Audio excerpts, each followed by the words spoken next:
Pirates, with a foreword and sundry decoration by C. Lovat Fraser. Major Stede Bonnet and his crew. The Major was a gentleman of fortune and distinction in the islands of Barbados, who before his piracy bore the character of a worthy, honest man, and nobody could ever account for this his undertaking, for he wanted neither learning nor understanding. He fitted out a sloop with 10 guns and 60 men, which he named the Revenge at his own expense, and sailed from Barbados for the Cape of Virginia, where he took the Anne from Glasgow, the Turbot from Barbados, the Endeavour from Bristol, the Young from Leith, and many others. From thence he went to New York, and there took a sloop, and then stood in at Gardiner's Island, where he bought provisions and went off. August 1717. He came off at the bar of South Carolina and took a sloop and brigantine, which they plundered, and then he dismissed the brigantine, but took the sloop with him to an inlet in North Carolina, where he careened and set her on fire.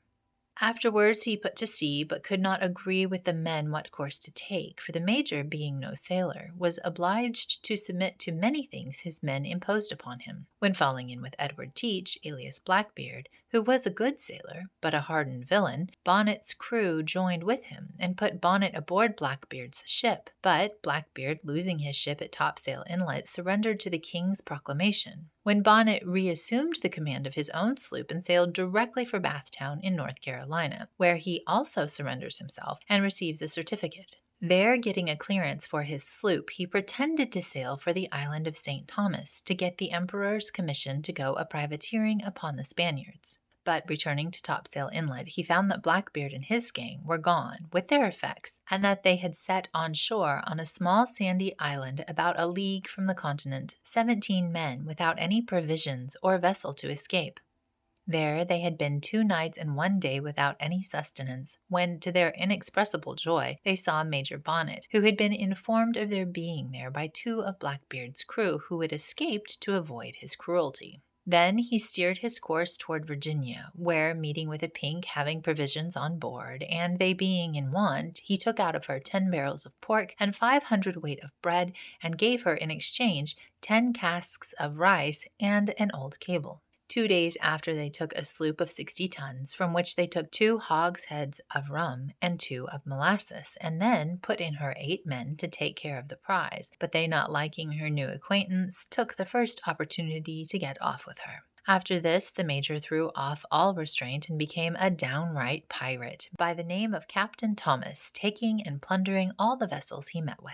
He took off Cape Henry 2 ships from Virginia bound to Glasgow. The next day a small sloop from Virginia bound to Bermudas, from which they took 20 barrels of pork and gave her in return 2 barrels of rice and as much molasses. The next day they took another Virginia man bound to Glasgow, out of which they took 2 men and a few small things, and gave her a barrel of pork and another of bread. From thence they sailed to Philadelphia, where they took a schooner coming from North Carolina to Boston, from which they took 2 men and 2 dozen of calves' skins to make covers for guns. In the latitude of 32 degrees off of Delaware River, near Philadelphia, they took 2 snows bound for Bristol, from which they took money and goods to the value of 200 pounds, as also a sloop of 60 tons from Philadelphia to Barbados, from which they took only a few goods and let her go. The 29th of July, they took a sloop of 50 tons, bound from Philadelphia to Barbados, laden with provisions, which they kept, as also another of 60 tons from Antigua to Philadelphia, having on board rum, molasses, sugar, cotton, and indigo, to the value of 500 pounds, all of which they kept. Then they left Delaware Bay and sailed to Cape Fear River, where they stayed almost 2 months to repair their sloop, which proved very leaky, till news came to Carolina of a pirate's sloop with her prizes being there a-careening. Whereupon Colonel William Rhett offered to go with 2 sloops to attack them, which being by the governor and council approved of, he was commissioned on board the Henry with 8 guns and 70 men, commanded by Captain John Masters, and the Sea Nymph, commanded by Captain Farrier Hall. with as many guns and men, both under the direction of the colonel, who went on board the Henry the 14th of September and sailed from Charlestown to Sullivan's Island in order to cruise, where he was informed by a small ship from Antigua, which inside of the bar was taken and plundered by Charles Vane in a brigantine of 16 guns and 100 men, that he had taken 2 sloops, one Captain Dill, master, from Barbados, the other Captain Thompson from Guinea, with 70 negroes, which they put on board one Yeats, his consort, being a small sloop with 25 men, who, being weary of this course of life, ran into Edisto River and surrendered to his Majesty's pardon, by which the owners got their negroes again, and Yeats and his men had their certificates signed.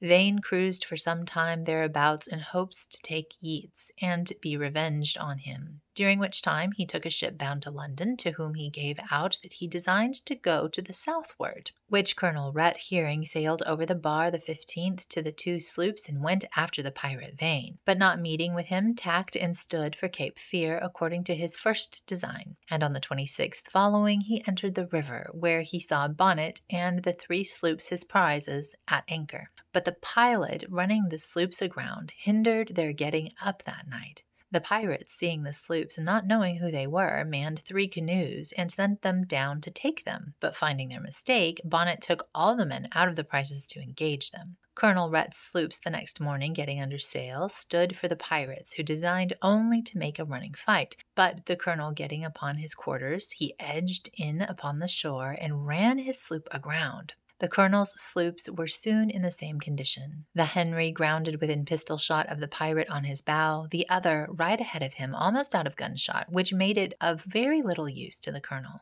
By this time the pirate had a very great advantage, for his sloop lifted from Colonel Rhett's, which converted them all over, and the colonel's sloops lifting the same way was much exposed for about 5 hours, whilst they lay aground. The colonel's sloop being first afloat, he got into deeper water, and after mending his rigging, he stood for the pirate to go directly on board him, which they prevented by hoisting a flag of truce and surrendering soon after. The colonel lost in this action 10 men and had 14 wounded. The sea nymph had 2 killed and 4 wounded. Among the pirates were none killed and 3 were wounded. The next day the colonel weighed from Cape Fear and arrived at Charlestown on the 3rd of October, to the no small joy of the people of Carolina. There being no public prison, Bonnet was committed into the custody of the marshal, and his men were kept at the watch-house under a strict guard. A little before the trial, David Harrett, the master, and Ignatius Wraith, boatswain, the evidences, were removed from the crew to the marshal's house, from whence on the 24th Bonnet and Harrett made their escape, which as soon as the governor heard of, he published a proclamation promising a reward of £700 to anyone that would take him, and also sent several boats with armed men in pursuit of him. Bonnet stood to the northward in a small vessel, but through stress of weather and want of necessaries, he was forced to Sullivan's Island, of which information being given to the governor, he sent for Colonel Rhett, and desired him once more to go in pursuit of him, which the colonel readily accepted of, and having got all things ready, went that night for Sullivan's Island, where, after a long search, he discovered them. After the colonel's men had fired upon them and killed Harrett, Bonnet immediately surrendered himself, and was next morning brought back to Charlestown and confined under a strong guard till his trial, which was hastened for fear he should give them the slip again. On the 28th of October, 1718, a court of vice-admiralty was held at Charlestown, and by several adjournments continued to the 12th of November following, by Nicholas Trott, Esquire, Judge of the Vice-Admiralty and Chief Judge of Carolina, and other assistant judges, where, after the King's commission was read and a grand jury sworn, Judge Trott gave them a learned charge, and then the grand jury went out and found the bills, upon which a petit jury was sworn, and the following persons were arraigned and tried: Steed Bonnet, alias Edwards, alias Thomas, late of Barbados, merchant; Robert Tucker, late of Jamaica, merchant; Edward Robinson, late of Newcastle upon Tyne, mariner; Neil Peterson, late of Aberdeen, mariner; William Scott, late of Aberdeen, mariner; William Eddy, alias Neddy, late of Aberdeen, mariner; Alexander Anad, late of Jamaica, mariner; George Rose, late of Glasgow, mariner; George Dubin, late of Glasgow, mariner; John Ridge, late of London, mariner; Matthew King, late of Jamaica, mariner; Daniel Perry, late of Guernsey, mariner; Henry Virgin, late of Bristol, mariner; James Rattle, alias Robbins, late of London, merchant; James Mullet, alias Millet, late of London, mariner. Thomas Price, late of Bristol, mariner. James Wilson, late of Dublin, mariner. John Lopez, late of Oporto, mariner. Zachariah Long, late of the Providence of Holland, mariner. Job Barley, late of London, mariner. John William Smith, late of Charlestown in Carolina, mariner. Thomas Carman, late of Maidstone in Kent, mariner. John Thomas, late of Jamaica, mariner. William Morrison, late of Jamaica, mariner. Samuel Booth, late of Charlestown, mariner. William Howitt, late of Jamaica, mariner. John Kent, late of North Carolina, mariner. William Livre, alias Evis, late of Carolina, mariner. John Brierly, alias Timberhead, late of Bathtown in North Carolina, mariner. Robert Boyd, late of Bathtown in North Carolina, mariner. Thomas Nicholas, late of London, mariner. Roland Sharp, late of Bathtown, mariner. Jonathan Clark, late of Charlestown, mariner. Thomas Gerard, late of Antigua, mariner.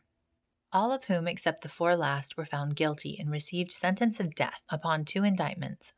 For robbing upon the high seas the Francis, Peter Man-Mooring, commander, and for seizing in a piratical manner the sloop Fortune, Thomas Reed, commander, to which they all pleaded not guilty, except James Wilson and John Levitt, who pleaded guilty to both indictments, and Daniel Piercy to one only. Bonnet moved to go through both the indictments at once, but the court overruling it, he was found guilty of one and retracted his plea to the other. They made but little defense, pretending they were taken off a maroon shore and were shipped with Major Bonnet to go to St. Thomas's, but wanting provisions, they were obliged to do what they did, and the Major himself pretended it was necessity and not inclination that compelled them to do it. But that not appearing, they having all shared 10 or 11 pounds a man, except the last 4, they were all found guilty, after which the judge set forth the enormity of their crimes, and then pronounced sentence of death upon the persons aforesaid, except Major Bonnet, who not being brought back in time was not tried till the 10th of November, and being then also found guilty, he received sentence in like manner as the others, before whom Judge Trott made an excellent speech, saying afterwards,